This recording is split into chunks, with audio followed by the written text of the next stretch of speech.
আসসালামু আলাইকুম ওয়া রাহমাতুল্লাহ। ইন্নাল হামদালিল্লাহ আল্লাযী ওয়াহদাহু লা শারীকা লাহু লাহুল মুলকু ওয়া লাহুল হামদু ওয়া হুয়া মা'না আইনামা কুন্না ওয়া হুয়া আলা কুল্লি শাইইন কাদির। وصلى الله على محمد الذي أرسل إلى الناس كافة بشيرا ونذيرا وعلى آله وأصحابه وعلى من تبعهم بإحسان إلى يوم الدين.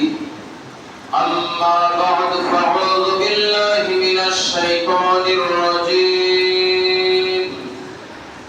بسم الله الرحمن الرحيم. قل إن كنتم تحبون الله فاتبعوني يحببكم الله ويغفر لكم ذنوبكم الله غفور رحيم. وعن قتادة رضي الله تعالى عنه قال: سئل رسول الله صلى الله عليه وسلم عن صوم الاثنين قال: ولدت فيه وأنزل علي القرآن. رواه مسلم. وعن سعد بن حدير رضي الله تعالى عنه قال: قال لي عمر بن الخطاب رضي الله تعالى عنه: هل تعرف ما يهدم الإسلام؟ قال: قلت لا. قال: يهدم الإسلام صلة العالم وجدال المنافق بالكتاب وحكم أئمة المضلين. رواه أحمد. বাংলাদেশ জামাত ইসলামী বাক্সবল ইউনিয়ন শাখার উদ্যোগে আয়োজিত আজকে খাগড় কেন্দ্রীয় জামে মসজিদের আহ্বানে সিরাতুন নবী সাল্লাল্লাহু আলাইহি ওয়াসাল্লামের আলোচনা আজকের এই প্রোগ্রামের সম্মানিত সঞ্চালক সাকুয়া বক্সল কামিল মাদ্রাসার সম্মানিত সহকারী মাওলানা বিশিষ্ট ওয়াইজিন জনাব হযরত মাওলানা জাহিদুল ইসলাম আমাদের মাঝে সভাপতির দায়িত্ব পালন করছেন। বাংলাদেশ জামাত ইসলামী বাক্সবল ইউনিয়ন শাখার সম্মানিত আমির বিশিষ্ট সমাজসেবক জনাব মোহাম্মদ ভাই নজরুল ইসলাম আমাদের মাঝে প্রধান অতিথি হিসাবে বক্তব্য পেশ করবেন। বাংলাদেশ জামাত ইসলামী মোহনপুর থানা শাখার সংগ্রামী আমির বিশিষ্ট শিক্ষাবিদ ও রাজনীতিবিদ প্রবীণ ছাত্র নেতা তানোর মহিলা কলেজের সম্মানিত সহকারী অধ্যাপক জনাব আলহাজ মাওলানা জি.এ.এম. আব্দুল আউয়াল আমাদের মাঝে সবেমাত্র অত্যন্ত মূল্যবান বক্তব্য পেশ করেছেন। বাংলাদেশ জামাত ইসলামী মোহনপুর থানা শাখার সম্মানিত সেক্রেটারি বিশিষ্ট সমাজসেবক সাবেক রায়ঘাটি ইউনিয়ন পরিষদের সফল চেয়ারম্যান জননেতা মাস্টার আব্দুল গফুর বিধা আমাদের মাঝে আরো বক্তব্য পেশ করেছেন। বাংলাদেশ জামাত ইসলামী মোহনপুর থানা শাখার সম্মানিত অ্যাসিস্ট্যান্ট সেক্রেটারি সাবেক ছাত্র নেতা জনাব মাস্টার আব্দুল আজিজ ভাই আমাদের মাঝে আরো উপস্থিত আছেন। বাংলাদেশ শ্রমিক কল্যাণ ফেডারেশনের সম্মানিত সেক্রেটারি সাবেক ছাত্র নেতা জনাব হাসান আলী বিপুল সহ অন্যান্য নেতৃবৃন্দ, ওলামায়ে কেরাম, আইমাই মাসাজিদ, বিভিন্ন এলাকা থেকে আগত ইসলাম প্রিয় ভাই সকল, প্রশংসা সবটুকু আল্লাহর যে আল্লাহ তাআলা সিরাতুন নবী সাল্লাল্লাহু আলাইহি সাল্লামের আলোচনা, রাসূলের জন্ম বৃত্তান্ত আলোচনার মাজলিসে বসে আলোচনা শোনা বলার সুযোগ করে দিলেন। শুকরিয়া আদায় করে আমরা বলছি আলহামদুলিল্লাহ। বর্ষিত হোক মুহাম্মদ রাসূলুল্লাহ সাল্লাল্লাহু আলাইহি ওয়াসাল্লামের উপরে, যে নবী হলেন মিয়ারে হক, রাসূল হচ্ছেন সত্যের মানদণ্ড।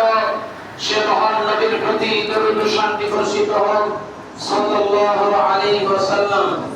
সম্মানিত উপস্থিতি, প্রায় যখন আমি উপজেলা ভাইস চেয়ারম্যান, ঢাকা থেকে এক বক্তা এলো, ওরা হলো মাছ ভান্ডারী। উপজেলা চেয়ারম্যান, উনি হলেন সভাপতি, আমি হলাম প্রধান অতিথি, আর উনি হলেন প্রধান বক্তা। এখন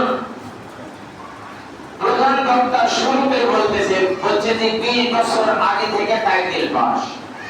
আমরা বললাম যে 24 বছর থেকে টাইটেল ক্লাসে ছাত্রদের পড়ায়। আমাদের এলএম জীবিত আছে, মাছ ভান্ডারে এলএম জীবিত নয়। 20 বছর এলএম টাইটেল পাস করেছে, ভুলে গেছে। আর আমরা টাইটেল ছাত্রদেরকে 20 বছর ধরে টাইটেল ছাত্রদের পড়াই। তাহলে কাদের এলএম জীবিত আছে? তাই কিনা? শুরুতে বলতেছে, আমি বললাম শুরুতে যা বলবেন তাই বলবেন। সেটা কি এমন একটা গজল আছে না, সে ফুল যদি না ফুটিত, কিছু পয়দা না হইত, না করিত আরশ কুরসি জলিল রব্বুল, ফুল বাগানে ফুটল নবীন ফুল। এটা আমরা বলি অনেক সময়। অর্থাৎ আজকেও আমরা দেখলাম ইউনো বিষয় হলরুমে প্রোগ্রাম হলো। এখন ঢাকা থেকে যিনি বক্তব্য বিভাগীয় ইসলামী ফাউন্ডেশন বিভাগীয় লোক, উনি বক্তব্য দিচ্ছেন, আল্লাহর নবীকে সৃষ্টি না করলে আসমান জমিন কোনো কিছু সৃষ্টি করতেন না। এই হাদিসটি কিন্তু আসলে জাল, মিথ্যা, বানোয়াট। অবশ্য সমাজে এটা চালু আছে। আমি বলতাম না, 2 মিনিট সময় নষ্ট করতাম না, 10 মিনিট কথা বলবো, এদিকে 7 মিনিট হয়ে গেল।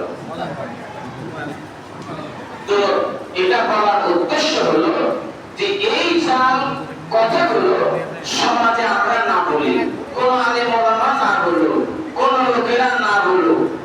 এই কথাটা আমি জানতে চাই। যা বলবো সবই বলবো, যা মানবো সবই মানবো, ঠিক কিনা? সম্মানিত ভাই আমার, যেই কথাটা এখন বলতে চাই যে আজকে এই আরবি মাসের নাম কি?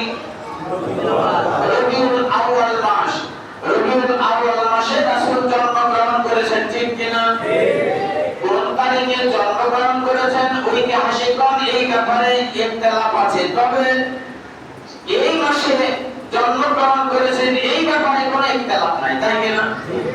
সুতরাং আল্লাহর নবী যখন জন্মগ্রহণ করেছেন, পৃথিবীর ইতিহাস আছে, পৃথিবীর ইতিহাস আছে যে কোন ব্যক্তির এই পৃথিবীতে আগমনের মাধ্যমে বিভিন্ন ধরনের সিম্পটম, বিভিন্ন ধরনের অলৌকিক ঘটনা এই বিদেশে প্রকাশিত হয়েছে। কেবল বিশ্বনবী ব্যতী রেখে এই নজির এই পৃথিবীর ইতিহাসে আপনি কি কারো শুনেছেন রাসূল ছাড়া?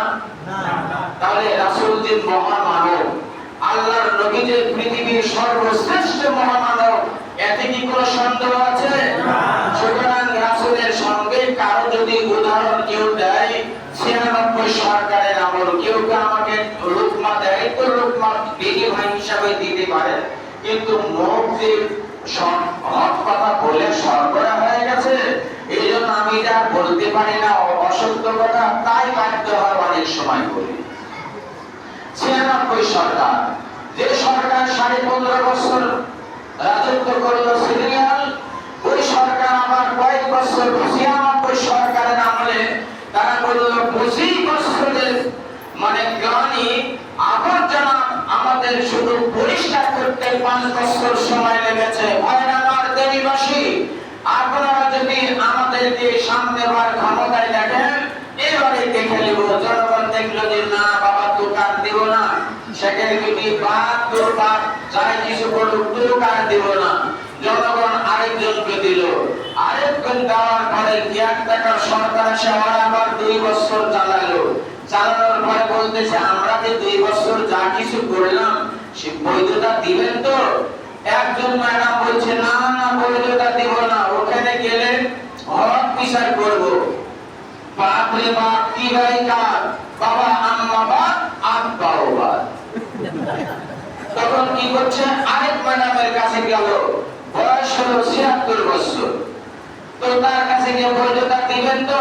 বৈধতা যদি দেন তাহলে চেয়ারে বসাবো, বৈধতা দেব না মানে আমরা চেয়ার নবী, চেয়ারে খালি বসাই রাখো, বৈধতা দিই কিনা? বৈধতা দেখার দেওয়ার পর বৈধতা দিল এবং একটানা 15 বছর ধরে লালন করলো, ঠিক কিনা? রাগ করছেন যে ভাই? শুনতেছেন ভালো করে? এইবারে আমরা আসল কথায় ফিরে যাই, 10 মিনিট হয়ে গেছে।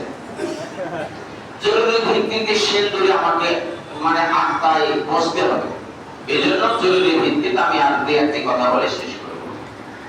এখন রাসূল আকরাম সাল্লাল্লাহু আলাইহি ওয়াসাল্লামের চরিত্র সংক্রান্ত ব্যাপারে দেখেন অনেকগুলো হাদিস, বিভিন্ন ধরনের, বুখারী, মুসলিম, আবু দাউদ, তিরমিজি, নাসাঈ, ইবনে মাজাহ, এগুলোর বিভিন্ন হাদিস আছে কিনা? এই হাদিসগুলোর মধ্যে দেখবেন বুখারীকে জামিউল কিতাব বলা হয়, আল জামিউল কিতাব তিরমিজি এবং বুখারীকে বলা হয়। অন্যান্য গ্রন্থকে সুনানে আবু দাউদ বলা হয়, জামিউ আবু দাউদ বলা হয় না। তো জামি গ্রন্থ হতে হলে তার মধ্যে 8টা জিনিস লাগে, তাছাড়া সেই গ্রন্থকে জামি কিতাব, জামি গ্রন্থ বলা হয় না। কয়টা জিনিস লাগে? 8টা। এক, সিয়ার, তাফসীর, আকাইদ, ফিকাহ, আদব, আহকাম, আশরাত ও মানাকিব। এই 5টি বিষয়